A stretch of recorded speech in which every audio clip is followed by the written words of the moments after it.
Well, I got a couple of these folding saws from Trailblazer, made in China, right? But we'll see how well it is. I know that this was actually probably made in China also. It's a Walmart, yeah, made in China, Walmart. But believe it or not, Ozark Trail doesn't make bad stuff. This saw is actually pretty strong. Get it out of here a second. So, I don't know if you can see the obvious difference in the two, but this one, even though this is not even though it's made in China, Ozark Trail, this one here, it is pretty solid. This one doesn't seem as strong, but there was a 2-for-1 sale at C.H. Cadell's. That's why I picked it up. What I'd like to find, and I don't think they sell them anymore, like brand new. You can get them probably used, new old stock off of eBay. There's a particular type of saw that's like this, a folding saw, that uses a regular Sawzall blade. So you can put in a steel blade, a wood blade, and change the blade, and the Sawzall blades are cheap. They're not as big as this, but they're still, they're still very functional.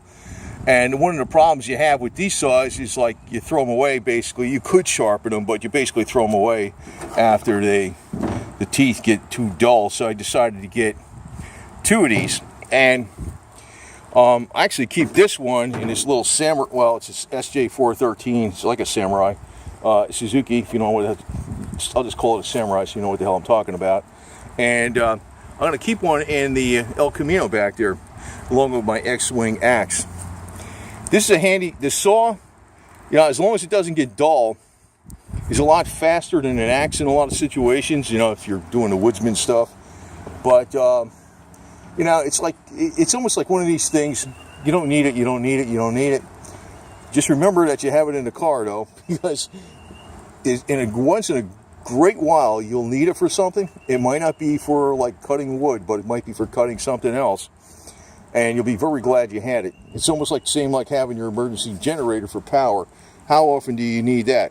Not very often, but when you need it, it's like, boy, am I glad I have that. So, but for the price, that's why I keep looking at C.H. Cadell's and Bud K. Basically the same site, more or less. One's more knife orientated, one's more everything orientated, I guess. Camping gear and stuff. They both have this type of stuff, though. But they have this one thing that's a little different about it. It has this thing where, see this right here? It locks right there.